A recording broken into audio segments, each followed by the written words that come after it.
The daughter of one of our managing directors was always destined to work in commercial real estate. Lauren Smith discusses her role as property manager at SRD. We hope you enjoy.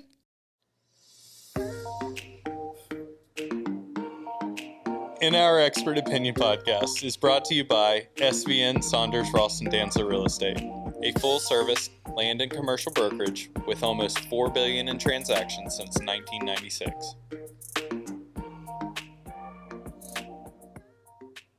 We might actually be at 4 billion by now. Anyways, are you ready? When you are. Okay. I'm Linda. This is In Our Expert Opinion podcast brought to you by SVN, and I'm here with Lauren Smith. And we are here to talk about all things real estate. We consider ourselves experts, I guess, now. And this podcast, I guess, is just for anybody who's interested in shenanigans in all things real estate, truly. So, would you want to tell us a little bit about yourself? Sure. So as you know, my dad's one of the brokers, and good old Gary Ralston, and I have grown up surrounded by commercial real estate. And so at the ripe old age of 5, I began attending networking events with Dad. And, his favorite is CCIM. That was one of the big ones. We'd always go to those, but they were fun. They always had them in fun places. So the first one I remember was in Hawaii. Yeah. That was a good time. Luau's and how old were you? Stuff. I was 5. Oh, my God. Yeah, I remember. So, and sometimes my mom would go and sometimes she wouldn't. And so. Did he take your brother as well? Well, you have to remember we're 11 years apart. Oh, so he wasn't present at that time. So when I was around 8, we went to one in Idaho, Sun Valley. And Dad would, do the conferences all day. And then at night there would be the networking events. And I would go to like the kids camp or whatever. And so. Wait. Other brokers were bringing their children. This was a thing. It's a thing when you grow up in commercial real estate. And they're providing this childcare at a networking event. Of course. Okay, I guess you got to do what you got to do. You do. Well, and I will say this, like that was the whole spirit of CCIM, is that it's a family thing, and you're there to do business, but you don't ever forget about your family while you're doing business. And so it was kind of that whole point where then at night or during the day when they had other activities, like the whole family could participate. They'd have like a dinner or like a cocktail hour, and then everybody's like, this is my child. This is why you should buy real estate from me, is because I have to send my kid to college. Exactly. Okay. Exactly. I would be doing the same thing. We went to this one without my mom. It was just my dad and I was 8. So he literally takes me all the way to Idaho by myself to Sun Valley. And, he had done all these conferences and I was getting so bored. And I was like, come on, can we please do a hike? And so for most of you that know my dad, he's not like a super athletic type person. He's more of what he likes to call a dadded junkie. Yeah. And so the real estate professor was like, sure, I will make my daughter happy and I will go on this hike with you. Yeah. And I was so excited because, I wanted to do stuff with my dad. So we ride the trolley up the mountain. Okay. You only had to walk down. You could do both, but I was like, hey, you know I'm what? just That's my kind of hike. That's my kind of hike. I was like, Dad can do this, surely, you know. So we go, for a couple hours. It took us probably about 2 hours at least to hike down. I mean, this was a big mountain. To go from not hiking to a 2-hour hike, though, it'll take anybody out unless you're an 8-year-old child. Exactly. So my 8-year-old self was just sprinting down the mountain, and Dad was huffing and puffing. So we get back to the hotel, and mind you, like I said, again, it was just 2 of us. So we get back. It's probably like it had just turned dark, and Dad passes out on the couch. Oh my God! I thought you meant like passed out on the. No, okay. Well, I wasn't quite sure because I was 8, and let's just say that he was out for 12 hours sleeping. Oh my God! Lord. And I was semi-terrified. Well, I didn't get dinner that night, and he unfortunately, I knew how to work dinner? the TV. No, he literally, and it was like before cell phones and everything else. It wasn't like I could text Mom and be like, "Hey, I don't know if Dad's alive or not." didn't really want to leave the hotel room. Well, you're 8 years old. You can't. So, but anyways, he was alive. Okay. He was good. You just like wore him out that Very sore day. the next day. Yeah, very sore. Because We got he a big made it down breakfast. the whole 2 hours. He He did. made it down the whole mountain. He did. I mean, it was strenuous, I will say. Like, yeah, I don't know that real estate professionals are known for being this like active like No. athlete. well, so some are, but not Dad. That was not his MO. But he did it. okay. So, and he survived. But it's one of the many fun stories I have from all of the CCIM events I went to with Dad through the years. So, As like a sidebar, I'd love to sleep for 12 hours. That is my absolute dream of life. So maybe I need to Yeah. start doing That's like the 2-hour goal. hikes. You hike and then, yeah. But I would need a trolley to take me to the place Well, and then hike back from it. So I'll have to look into I'll that. send you the link later. Yeah, yeah. Okay, well that is I think you had no other choice at that point Yeah. than to go into commercial real estate because Sure. there's no way that you're going to spend literally like your whole childhood. In my mind, you were born at one of your dad's listings. Like your mom was not at a hospital. She was in one of your listings. Dad was showing real estate. And I he just literally tapped was right on a out. showing. Yeah. It could have occurred. I think that might have happened with my brother, but I think, you know. Okay. He was like trying to ease you into it though Yeah. by literally throwing you into networking events at 5 years Pretty old. much. Yeah. It was non-optional. Okay. So, I think you did not have an option. I think if you would have done anything else, your dad would have found a way to rope you back into real estate. Sure. I mean, it was his dream come true for me to come work with him, and I fought it at first, you Yeah. know, when I was younger, and then I got into it because I was like, well, why not? Yeah. And it's been great. I've enjoyed it. It is challenging, which I also enjoy. You know, there's kind of never a dull moment. You're not doing the same thing over and over, so there's that to it. But you're not just a broker. First of all, you have your CCIM designation. You recently Yes. got that, so Yes, congrats. I did finally, and I made Dad's other dream come true. Oh, when I finally he was became a glowing for weeks. Your dad second was. generation CCIM. He was glowing. Yes. And you're also a property manager. So you have Yeah. how many properties now do you manage? Oh goodness, I don't know. I think we're getting we're right at 15. We're Mhm. still not very big. We're still on the smaller end of our portfolio, but we're growing exponentially. Yeah. So that's been good. And for the size team that we have, we're doing well. But yeah, so I got my CPM, my Certified Property Management designation as well. So I'm not going to ever catch up to Dad with all the designations, but Her think dad is, I'm I good think, with the those two. second Yeah. most designated person in the world or in yeah, America. realtor in the nation. Yes, I don't it's even know the what it whole is deal. at this point. Who's number one? We don't need to talk about them. I think it's Levine. Is his? I can't remember his first Okay. name, which Dad is just going to be so upset with me about. But Mike Levine, I think, Gary is might gonna be his surpass name, him one of and he- these and days. he might be retired now. So Okay, I was but- gonna. yeah, He might pass. He might catch up with him. We don't know. for sure. So you do property management, and then you Yes. also do like you help people buy, sell, Yeah. lease. Yeah, all the Um, things. Yeah. What is your day-to-day like?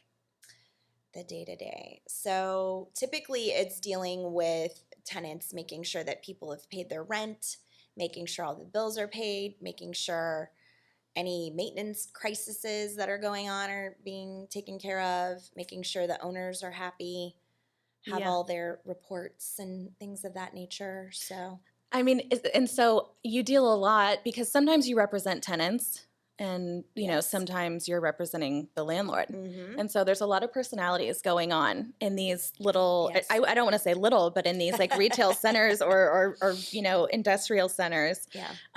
And you are actually very good at dealing with people. I have seen Well, it. Thank you. Because you know when to be like tough, and then you also know when to kind of give, and when to kind of like draw lines and boundaries with them. Is where like I always came in with like an iron fist and nobody liked it. Like people would call Gary or Dean and complain about me, and I'm like, no, I don't know who that person Wow. is. But however, like your first, I will like come back. So I used to do the leasing here at Saunders, Ralston, Dantzler, and I transitioned out of that. And so it was like our first week of me kind of like I'm out on the leasing, and I come in and there's this huge bouquet of flowers, and I was like, oh, that's like so sweet. Lauren's husband must have sent them to her, and so somebody in the office was like, no, a tenant sent those to Lauren, and I flew the coop. I was like, what do you mean a tenant sent those to Lauren? I've been working with these tenants for 3 years. And I like asked you about it, and you were like, yeah, I showed some space to somebody and they sent me. It was beautiful. Yeah. Nobody has ever done that. That was unexpected. Well, I haven't had it happen since then, but Well, the point is, me either. I've never had it happen. But so you're very, very good at like, truly like knowing when to draw boundaries and everything. But so you, I think the best thing is that you know how to deal with expectations of both tenants and landlords, is where I just think of my clients' expectations, which is something that I have to adjust. But you're very good at, really managing those expectations. Thank you. And so I feel like during the course of you managing all of these properties, you've had some really ridiculous requests, ridiculous expectations, and ridiculous tenants and landlords. Yeah. I mean, it's difficult to manage expectations, but it's the key to keeping everybody happy. Yeah. You have to keep the tenants happy, and you have to keep the owners happy. And then it's the same when you're doing sales as well, if you're representing the buyer and the seller. So whenever you're in a transaction like that, it's kind of a difficult position to be in. But, then that goes back to the art of negotiating and how do you compromise and keep everybody happy. And that is definitely the key to successful real estate transactions is, keeping everyone happy. But you have to compromise because something has to give and take. So with the owners, everything typically goes into numbers. Like they want those numbers to be where they need. They have other investors to answer to or something of that nature. So it's like, what's the bottom line with the numbers? But then with the tenants, they care about the aesthetics of the property. They care about, there needs to be a little bit more emotion that has to be conveyed in establishing that relationship. And so then you can get people to agree to paying more sometimes if they feel safe, like they're going to be taken care of and they know that you're going to maintain the property and you're going to improve it, and that if they have a concern that you're going to work with them. So there is a lot of that at play, where you really have to try and care to a degree about someone. It's different than like residential property management because you are dealing with business owners. So that is a little bit different than dealing with a resident. So, there is a mindset of a business owner that tends to be a little more reasonable than a resident sometimes, So if you're operating a business, you're on a little bit of a different level where you're like, okay, I have to have all of these things. So I understand why a landlord might need certain things as well, as a business owner. But a resident doesn't look at things that way as much. So in that regard, I will say I'm glad to be in that type of property management because they're a little bit more reasonable to deal with. There is emotion still in commercial real estate, but I think with residential real estate, the buyers are super emotional, and they want you to literally look at an oven and say, this is the oven that you're going to bake your children cookies in. Yes. Which brings me to this point of, and we had talked about this a little bit before earlier today, but about residential agents who try to come in and do commercial deals. And I have relationships with residential agents. They're lovely people. Like I'm friends with them. I network with them. I'm in, Rotary and other groups with them. I love those people. I would refer people to them. I hope that they refer people to me. But what it is do what you're good at. Yeah. And stay with don't tread on us. Well, it's one of those things. Okay, so dad always pushed growing up, like education. Like you need to be informed and you need to have the experience behind the information that you have as well. And so it's not to say that residential real estate agents aren't good at what they do, but it's a very different animal. Commercial real estate is a very, very different animal. And there's a lot more factors at play. So for example, I did a deal a couple of weeks ago with a residential real estate agent, and I was putting their client into a shopping center. Mm-hmm. Well, their partner apparently had another client that was interested in maybe having them manage a commercial property. Mm. So he's like, hey, would you spend a few minutes talking with my partner, because I was really impressed with, your knowledge and stuff about, if we want to set this up and do this for a client that we have. And so I'm like, sure, why not? So I speak with this, fellow agent, but she's residential. And I'm like, first of all, have you ever done commercial property manage or commercial deals at all? And she was like, no. And then I'm like, well, have you ever done any commercial property management? No. Have you ever done residential property management? Yes. So a single family resident, not even multifamily. Oh, okay. So anyways, so she's talking to me about all these things, and I'm asking her all these questions. And I'm like, listen, I'm going to be very honest with you right now. It would not be in the best interest of your clients for you to represent them. You would be better off referring to someone who specializes in this. And I listed all the reasons, like, just to have the structure of the commercial property management software, all these different things that you need to have. And so it's not a situation where you can just like jump in and go do it. And I think sometimes a lot of residential real estate agents have done that. They've just jumped in and they got their license and they just started out the gate selling homes without having very much experience or education at all. Yeah. And with commercial real estate, you're dealing with a lot larger transactions.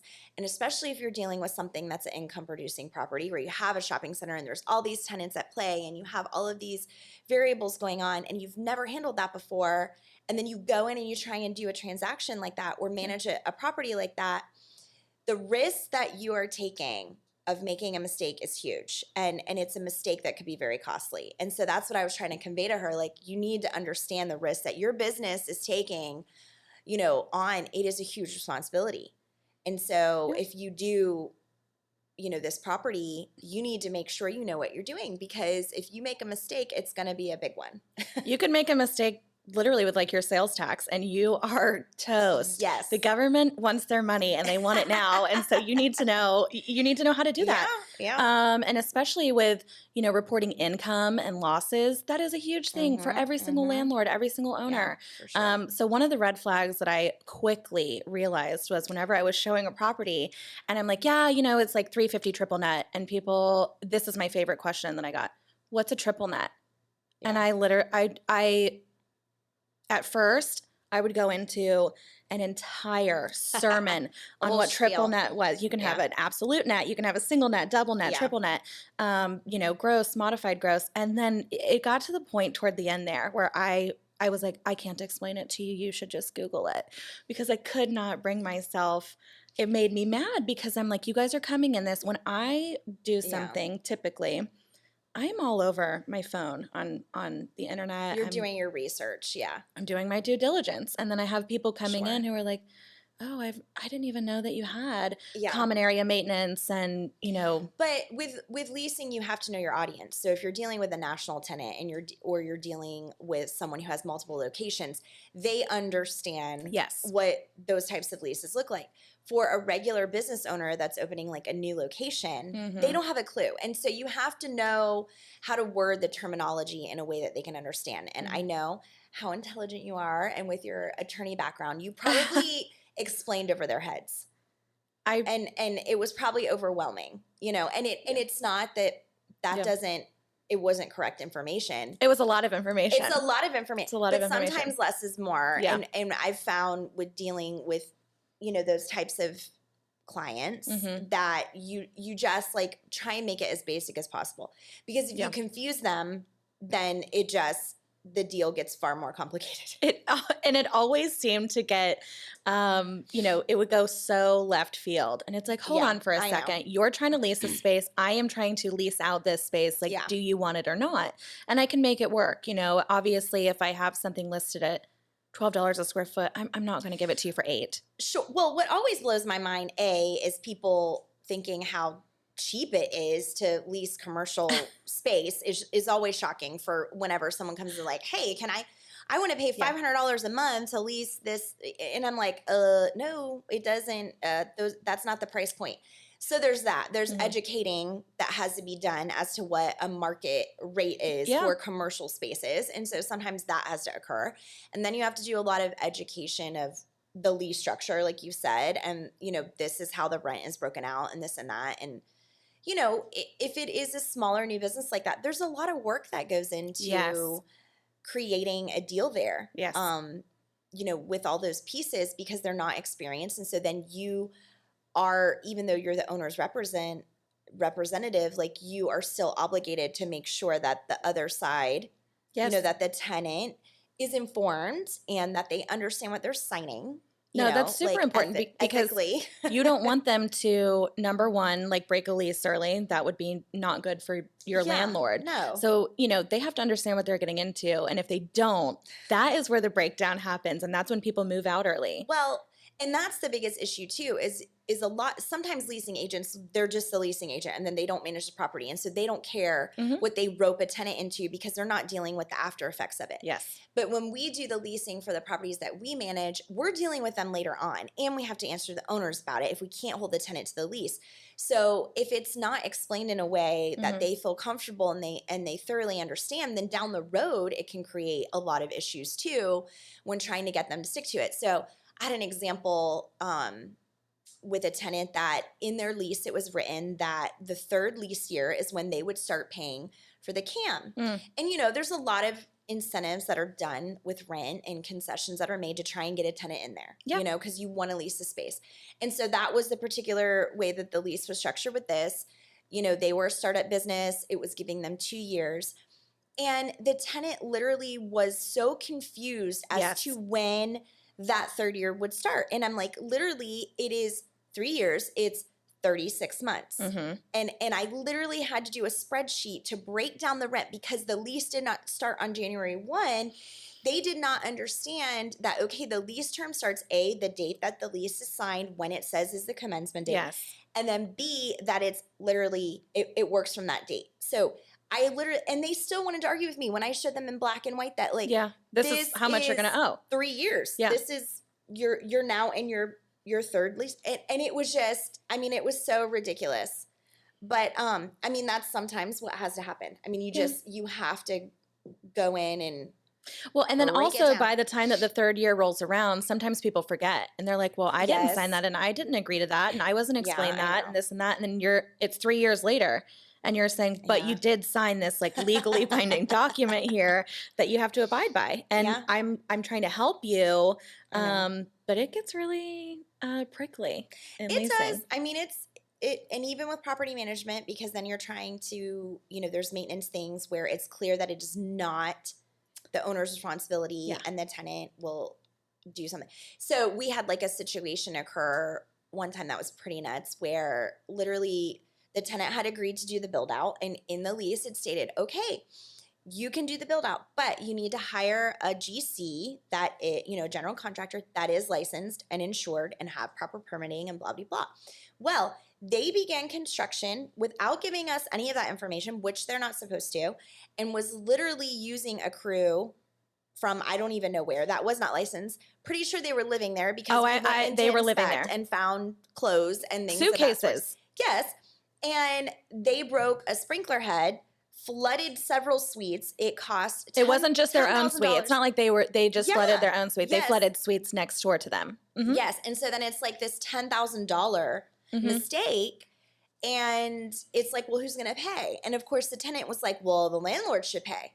Yeah. You should pay. This is your property. Yeah. Well, you damaged our property. Like, do you understand? Yeah. And you should have had insurance and you did not have insurance. Yeah.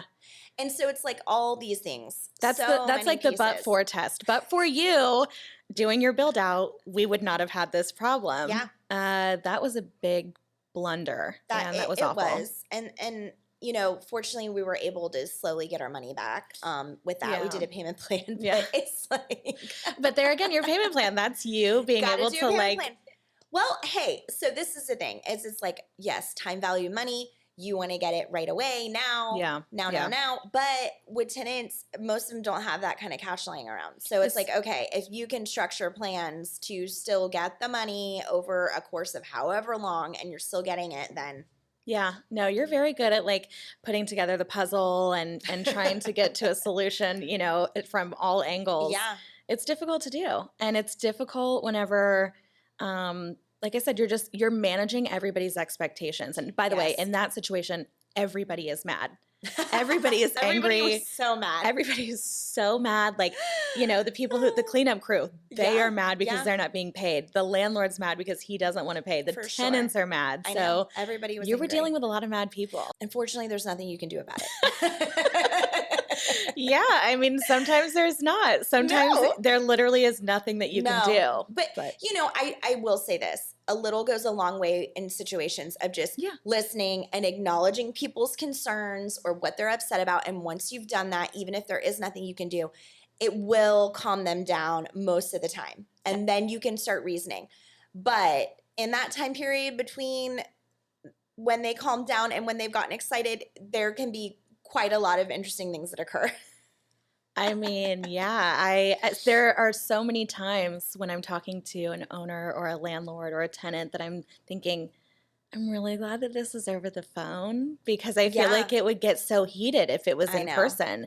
And I'm sitting there just trying to, like take it. But it's like, I am very glad that we are not like physically in proximity to each other. And then there's a lot of bizarre things that happen too, like with property management. And I was telling you the other day about the weird thing that occurs sometimes where we'll have homeless people that will literally set up homes in dumpster enclosures. Yeah. And then we have like a whole deal. And it's amazing how you wouldn't go to think like that garbage would be such this complicated thing. But it's like, A, there's the issue with people trying to have homes there. And then B, with people illegally dumping. Or C, they're like stealing things out of the garbage. The amount of times I've spoken to Dan about a dumpster, it was on a daily basis when I was on the property management team. It was, I'd be on the phone with him and he's like, well, I'm in Claremont because somebody was dumping like tires over here in this enclosure. And he's like, well, we got to set up cameras and put a lock on this. It was nuts. No, everybody was extremely upset. We had people dumping, even in one property, we had people dumping in the retention pond, like chemicals. What? Yes. It was. We've had people dump tires, chemicals, furniture, like you name it. It's insane. I don't, first of all, I don't understand that. There are like actual facilities that people can go to. People don't want to pay the $5 to get into. No. I can't. There's that too. I feel like every single property that you guys manage has to have cameras that are facing the dumpsters or the enclosures now. Well, not even for that, but just for like if someone says they slip and fall. So I'll tell you a crazy slip and fall story. So we had a national tenant.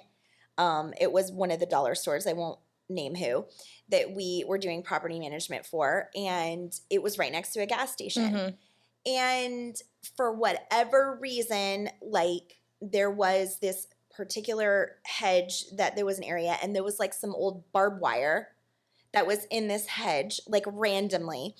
And this lady decided she wanted to get to the dollar store from the gas station parking lot through the hedge, supposedly got caught up in the barbed wire in this hedge, and then decided to sue for damages.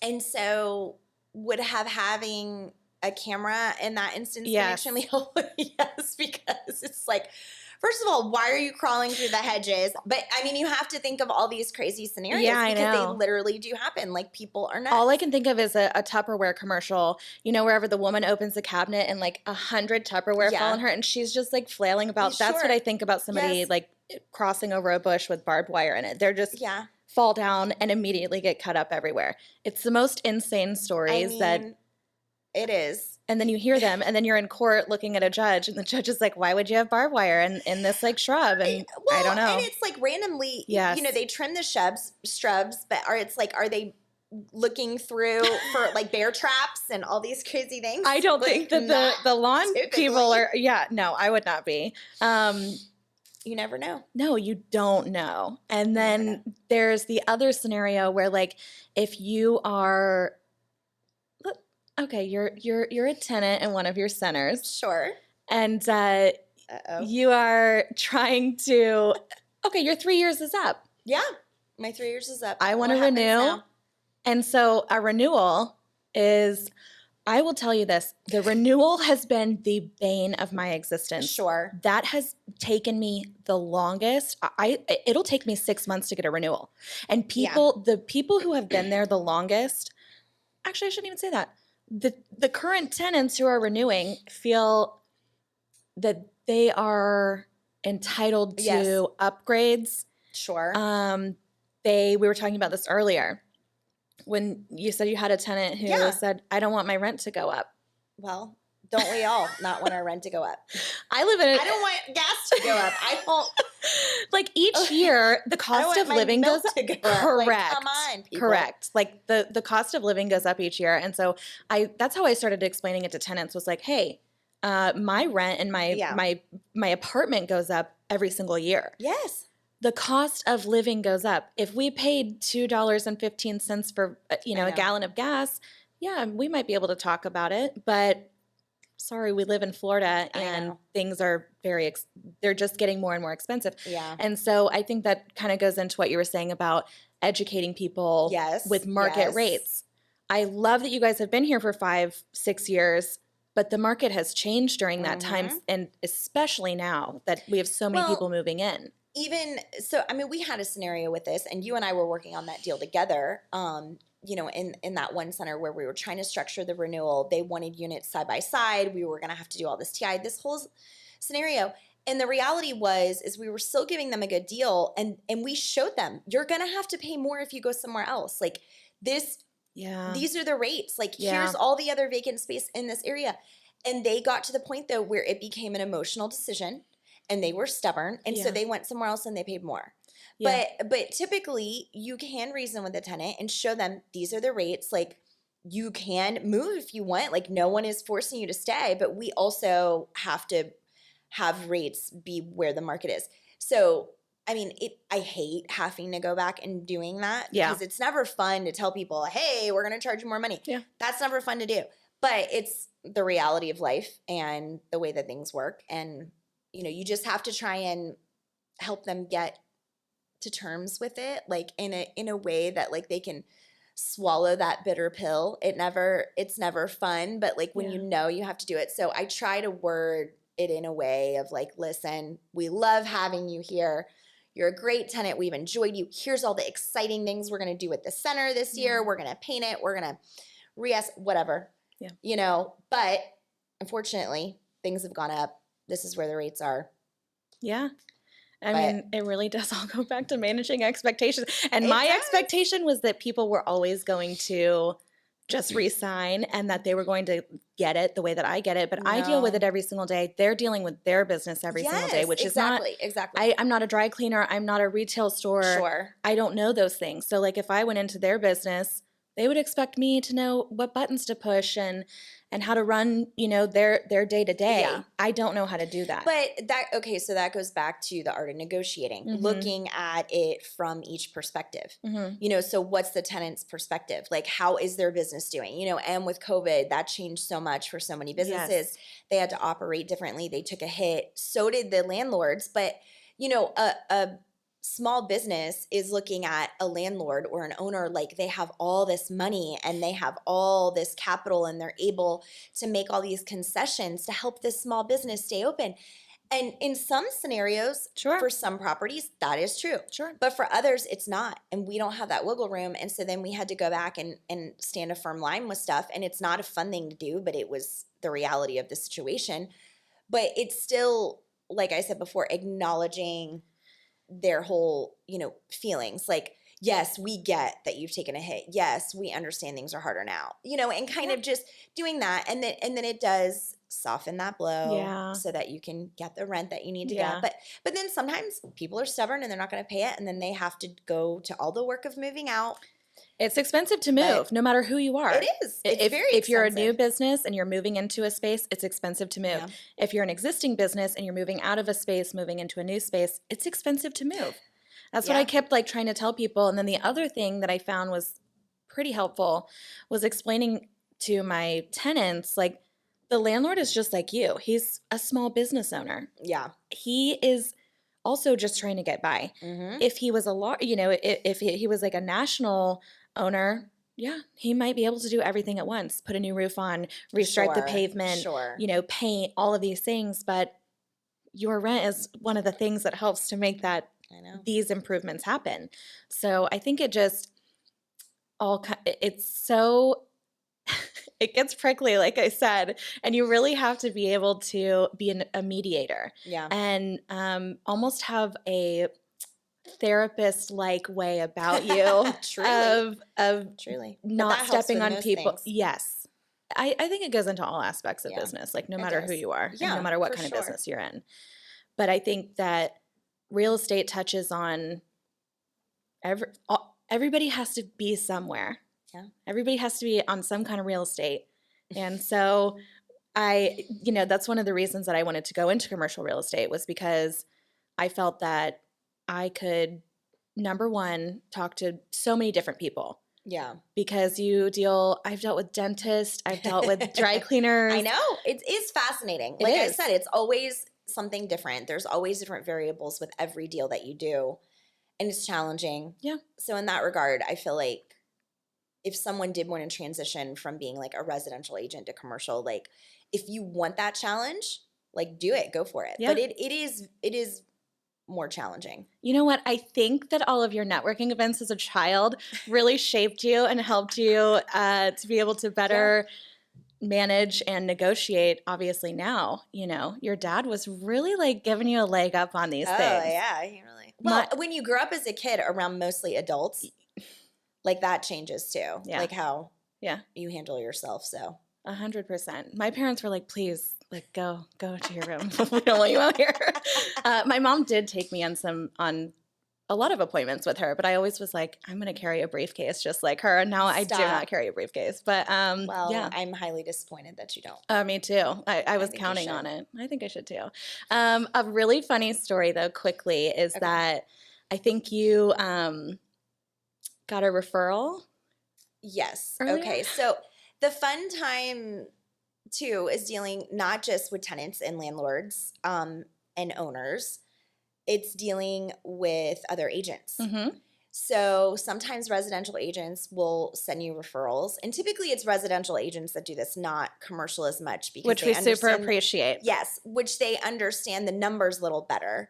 It's not typical that a commercial agent will do this to another commercial agent, but what does happen sometimes is you have smaller deals where it's under 1,000 square feet, and someone will want to try and refer you that business and say, hey, I'm going to send you a referral for this tiny deal, and I'm going to take part of it too.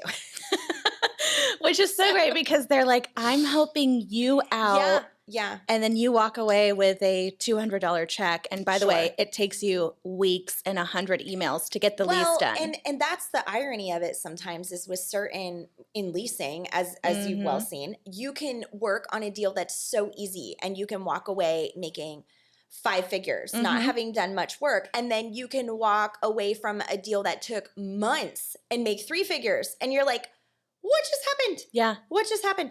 And that is really where it is so key to managing things, and those expectations. Because if you start getting so involved and overcomplicated and everything else, and you're not willing to walk away from a deal and tell an owner, okay, this is done, we're not going to negotiate anymore or whatever, and shut things down, then it will spiral out and turn into stuff like that. Yeah. And it's a total nightmare. Yeah. Because then you've wasted your time.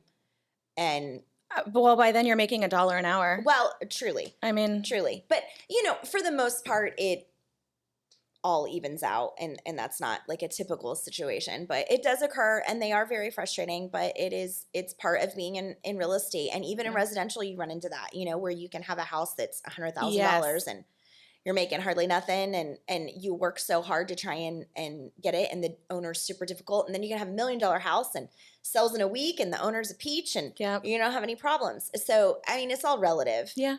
But no, I mean, I got to the point with like referrals from other agents, especially even in office, where it was like, hey, can you lease out this 500 square foot space? And when I first started, I was like, absolutely. Sure, and as you well should be. I will take it. And then toward the end, I was like, don't even come over to this desk and don't even like breathe in my direction, because it's a no from me. It's always going to be a no.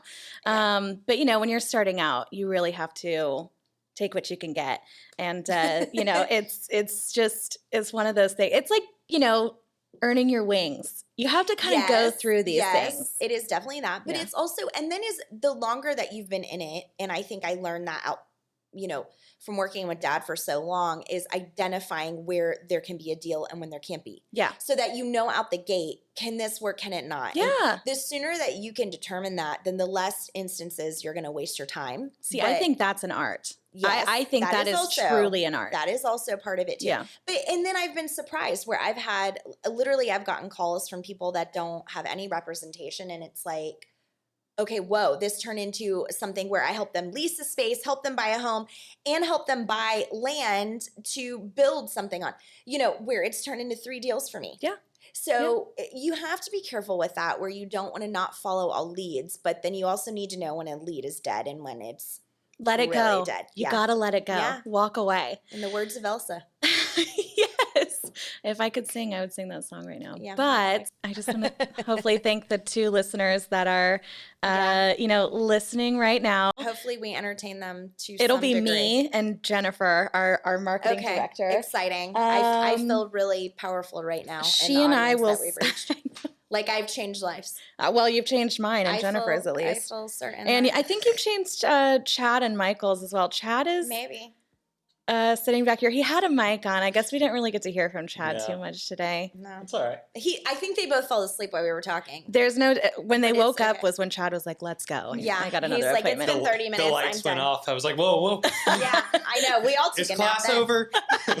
Bells ringing. That was like a Saved by the Bell moment for Chad. It took him back to his high school days. The answer C. Oh my gosh. It's always C. It's Always always C. C. Always pick C. So for the 2 of us listening, please subscribe to the podcast, share it.